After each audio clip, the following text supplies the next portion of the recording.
A Polícia Civil concluiu um inquérito que apurou as circunstâncias de um acidente de trânsito de uma jovem de 22 anos, no final do mês de agosto, que foi atingida por um veículo desgovernado enquanto caminhava no centro da cidade. Apurou-se que a motorista sem habilitação, de 62 anos, estava acompanhada de um carona que tentava ensinar ela a dirigir. Os dois foram indiciados pela Polícia Civil. Ela foi indiciada pelo crime de lesão corporal culposa praticado na direção de veículo automotor e também por ter tentado ludibriar a autoridade policial, porque no momento do acidente ela trocou de posição no interior do veículo com esse rapaz que tentava ensinar ela aulas de direção.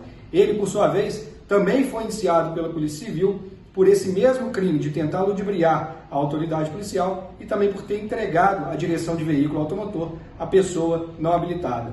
Os dois podem pegar uma pena aí de mais de 4 anos de prisão se condenados ao final do processo.